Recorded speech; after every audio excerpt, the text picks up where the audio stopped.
Subscribe करें और दबाएं बेल आइकन ताकि कोई खबर रह न जाए।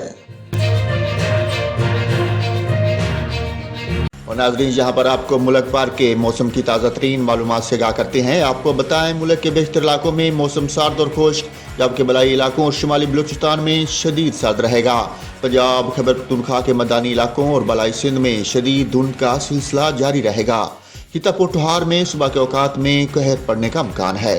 तमाम बलाई खैबर पख्तूनख्वा, गिलगित बल्तिस्तान और कश्मीर में मतला जुज़वी तौर पर अबरूद रहने के साथ हल्की बारिश और बर्फबारी की तवक्को है। सुबह पंजाब के बेहतर अजला में भी मौसम सर्द और खुश्क, जबकि मरी, गिलियात और गिरदोनवा में मौसम शदीद सर्द रहेगा।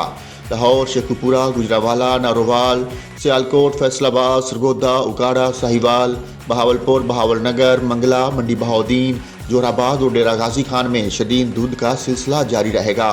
खिता पोठहार में सुबह के औकात में कोहरा पड़ने का इम्कान है। सुबह सिंध के बेशतर जिला में भी मौसम सर्द और खुश्क रहेगा। तहम सुबह के औकात में सखर, लाड़काना, हैदराबाद और मौजूदाड़ू में धुंध पड़ने का इम्कान है। सुबह खैबर पख्तूनख्वा के बेशतर जिला में भी मौसम सर्द और खुश्क, जबकि बलाई जिला में शदीद सर्द और बाज़ मकामात पर सुबह के औकात में कहर पड़ने का इम्कान है। पिशावर, नौशहरा, मर्दान, सुवाबी, रशकई, चारसदा और डीआई खान में धुंध पड़ने की तवक्को है। तहाम दीर, चित्राल, स्वात और कोस्तान में मतला जुज़वी अबरूद रहने के अलावा हल्की बारिश और बर्फबारी मुतवक्को है। इस्लामाबाद में भी मौसम शदीद सर्द और खुश्क, जबकि सुबह के औकात में कोहरा पड़ने का इम्कान है।